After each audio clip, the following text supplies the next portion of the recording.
MP board वार्षिक परीक्षा 2024 कक्षा 11 फसल उत्पादन एवं उत्थान शास्त्र के इम्पोर्टेंट क्वेश्चन आंसर्स जो वार्षिक परीक्षा में पूछे जा सकते हैं इस वीडियो में कवर किए गए हैं।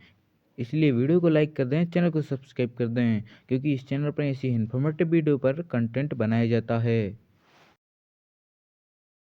प्रश्न क्रमांक पहला हो जाएगा, सही विकल्प चुनकर लिखिए। पहला, गुलाबी क्रांति का संबंध है, इसका उत्तर हो जाएगा झींगा उत्पादन से। दूसरा, झूमिंग खेती से तात्पर्य है, इसका उत्तर हो जाएगा बदलती खेती से। तीसरा, भारत के कुल निर्यात में कृषि संबंधी निर्यात का प्रतिशत है, इसका उत्तर हो जाएगा 13%। चौथा, दलहन का सबसे बड़ा उत्पादक राज्य है, इसका उत्तर हो जाएगा मध्य प्रदेश। पांचवा हो जाएगा, हरित क्रांति का जनक कहा जाता है, इसका उत्तर हो जाएगा बोरलॉग को, जिनका नाम पूरा नॉर्मन ई बोरलॉग है। और भारत के हरित क्रांति के जनक एम एस स्वामीनाथन हैं और विश्व के हैं बोरलॉग। फिर छठवा हो जाएगा, भारत में हरित क्रांति का उद्देश्य था, इसका उत्तर हो जाएगा खाद्यान्न उत्पादन में वृद्धि। सातवां हो जाएगा, भारत के किस राज्य को सोयाबीन का किला कहा जाता है, इसका उत्तर हो जाएगा मध्य प्रदेश को।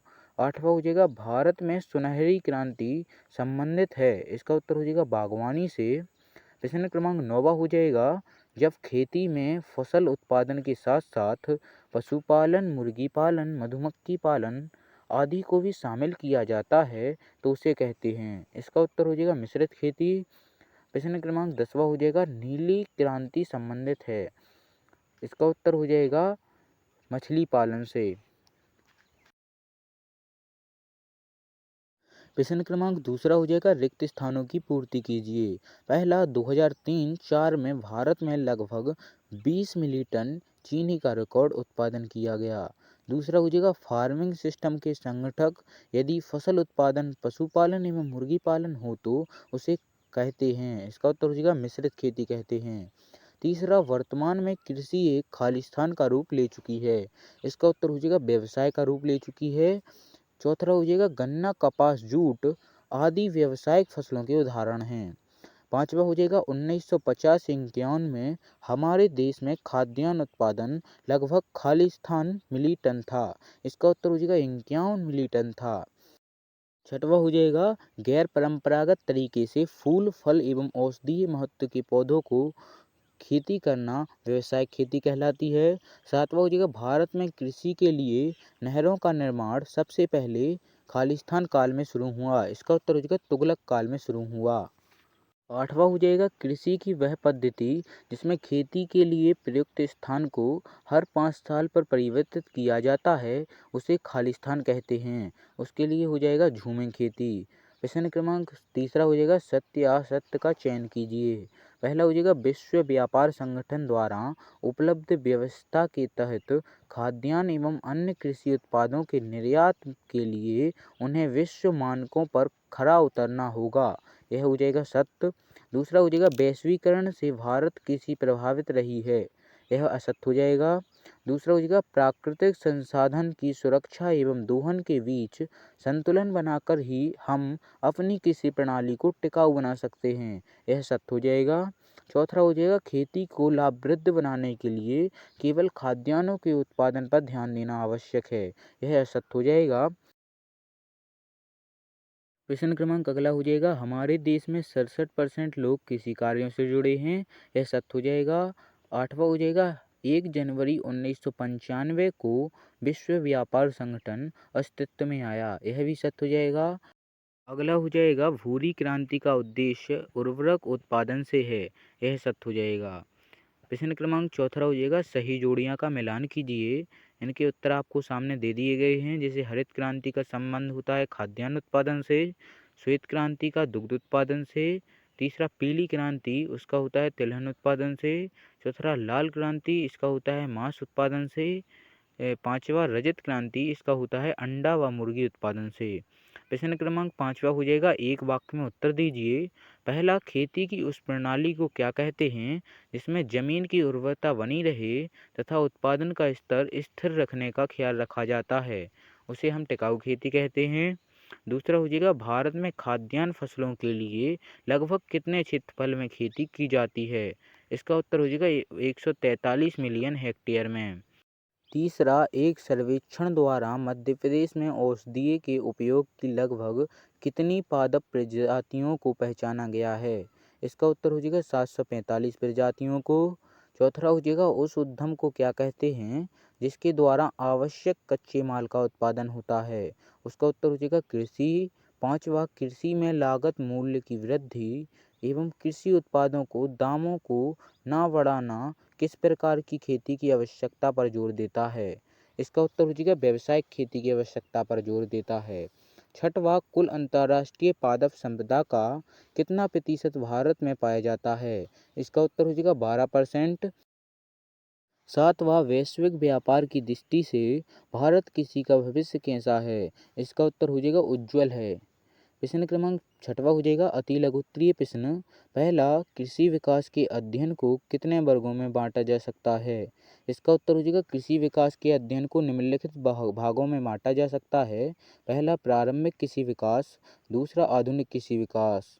प्रश्न क्रमांक दूसरा हो जाएगा प्रारंभिक कृषि युग में मनुष्य किस प्रकार की खेती करता था? इसका उत्तर हो जाएगा प्रारंभिक कृषि युग में मनुष्य स्थानांतरण या झूमिंग खेती करता था। तीसरा हो जाएगा स्थानांतरित खेती या झूमिंग खेती से क्या समझते हैं? इसका उत्तर हो जाएगा वह खेती जिसके किसी स्थान विशेष की उर्वरा शक्ति कम हो जाने पर मनुष्य किसी दूसरे स्थान पर जंगलों को साफ करके खेती करने लगता है, स्थानांतरण खेती या झूमिंग खेती कहलाती है। खेती की यह विधि प्रारंभिक कृषि युग में अपनाई जाती थी। असम व मध्य प्रदेश के कुछ भागों में आदिवासी जातियों द्वारा इस प्रकार की खेती आज भी की जाती है। प्रश्न क्रमांक चौथा हो जाएगा कृषि का अर्थ बताइए। इसका उत्तर हो जाएगा कृषि या एग्रीकल्चर शब्द की उत्पत्ति लैटिन भाषा के शब्द एगर या एग्री एवं कल्चरा से हुई है, जिसका अर्थ है मिट्टी तथा गुड़ाई जुताई। प्रश्न क्रमांक पांचवा हो जाएगा कृषि को परिभाषित कीजिए। इसका उत्तर हो जाएगा वह उद्यम जो मानव की मूलभूत आवश्यकताओं की पूर्ति के लिए कच्चा माल उपलब्ध कराता है, उसे कृषि कहते हैं। प्रश्न क्रमांक छठवा हो जाएगा कृषि मुख्यतः कितने प्रकार की होती है? इसका उत्तर हो जाएगा कृषि मुख्यतः दो प्रकार की होती है। पहला पारंपरिक कृषि तथा दूसरा टिकाऊ कृषि। प्रश्न क्रमांक सातवां हो जाएगा टिकाऊ कृषि से आप क्या समझते हैं?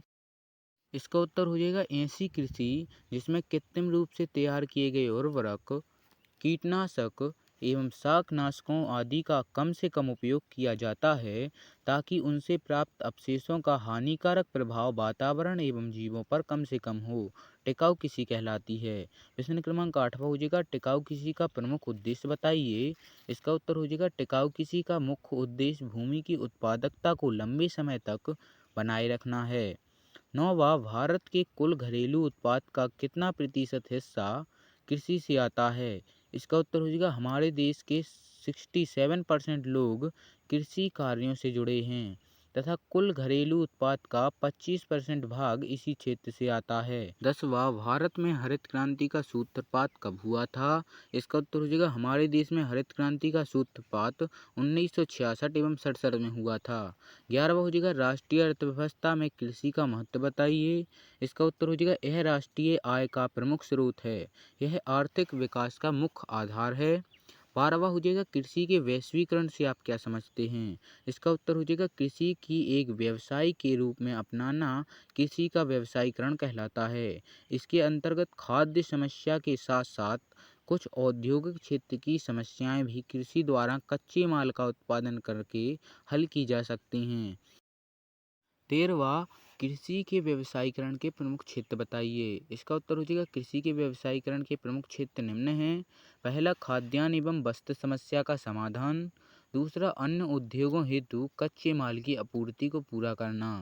प्रश्न क्रमांक 14 हो जाएगा आधुनिक कृषि को परिभाषित कीजिए। फ्रेंड्स, अगर आपको वीडियो पसंद आई हो तो वीडियो को लाइक करें, चैनल को सब्सक्राइब करें और बेल आइकन को ऑल पर सेलेक्ट करना ना भूलें, क्योंकि इस चैनल पर आपको ऐसी ही इन्फॉर्मेटिव वीडियो पर कंटेंट मिलता रहेगा। और अगर आपको अन्य विषयों के पेपर चाहिए तो वो डिस्क्रिप्शन बॉक्स में आप चेक कर लीजिएगा। बाकी चैनल पर भी आपको प्ले लिस्ट मिल जाएगी। बाकी मिलते हैं किसी और इन्फॉर्मेटिव वीडियो के साथ, तब तक के लिए थैंक्स फॉर वॉचिंग।